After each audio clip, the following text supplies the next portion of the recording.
ايه احسن ميعاد للتمرين في رمضان؟ وهل الافضل نتمرن قبل الفطار ولا بعد الفطار؟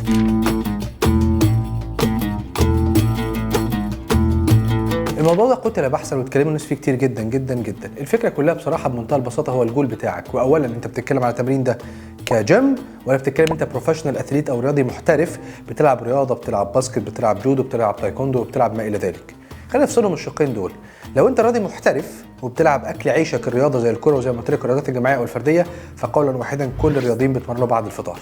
ليه؟ عشان فكره انتاج الطاقه وفكره اهميه الاداء بالنسبه له وفكره ان الجسم ما يفقدش عناصر مهمه جدا جدا جدا اثناء فتره الصيام ويضغط عليها كمان بانه يتمرن زي الميه وزي الاملاح والمعادن المهمه للجسم. فدي اركنها على جنب.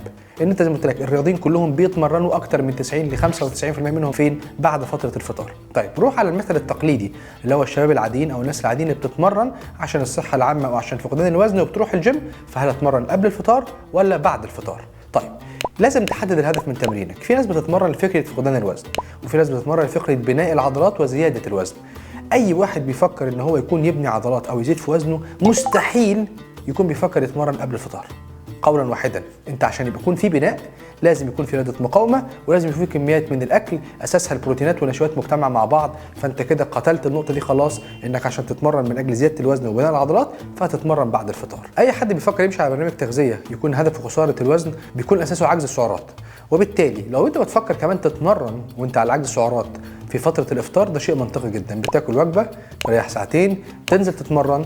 ايه قيمه التمرين هنا؟ قيمه التمرين وانت ماشي على برنامج عجز سعرات هو المحافظه على ما يحتويه جسمك من ماس او من كتله عضليه، وبالعكس تطورها كمان ان امكن. لكن لو جيت تتمرن قبل الفطار، لو جيت تتمرن تاني قبل الفطار، لو هدف تمرينك هو السترينث او هدف تمرينك انك تبني عضلات، ده مستحيل.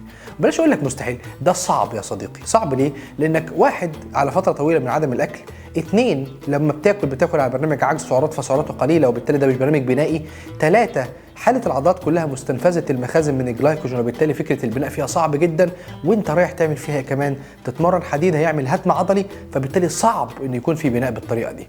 لكن لو اولى بتفكر في خساره الوزن وعايز تتمرن قبل الفطار، اتمرن الايروبيك، اتمرن الكارديو، وخده قبل الفتره بتاعه الفطار مباشره، اخر ساعه من الصيام اللي هو حاليا من الساعه 5 للساعه 6. تخلص السيشن بتاعتك تروح تاكل اكلك جدا وتبدا تشرب اول حاجه، عشان فتره الشرب مهمه جدا لان فقدان الميه وفقدان الاملاح بيعمل مشاكل للجسم، وتبدا اكلك عادي خالص. ولو عايز تكمل تمرين تاني ابدا كمل سيشن السترينث بعد الفطار، بعد ما تكون خدت الكارديو بتاعك قبل الفطار. وبكده يبقى انت قدرت تحقق هدفك انك تخسر ميزان وتمشي على بروجرام التغذيه وتستفيد كمان من التمرين. يبقى سريعا تصمم بالموضوع، انت بروفيشنال اثليت او رياضي محترف، اكيد التمرين بتاعك هيكون بعد الفطار. انت حد بيسعى لزياده الوزن وبناء الجسم وزياده الكتله العضليه، قولا واحدا تمرينك هيكون بعد الفطار. انت حد بيتمرن وهدفه خساره الوزن وماشي على برنامج عجز سعرات، تقدر تستفيد من نقطه بسيطه جدا، انك تخلي جزء من التمرين بتاعك قبل الفطار وهو الايروبيك اكتيفيتي او الكارديو اللي هيساعدك جدا على حرق الدهون بعد فتره طويله من الصيام، وتخلي فكره السترينث او التمرين او تمرين الاوزان تكون بعد فتره الفطار، او انك تركن تمرينك كله يكون بعد الفطار. كل سنه وانتم طيبين.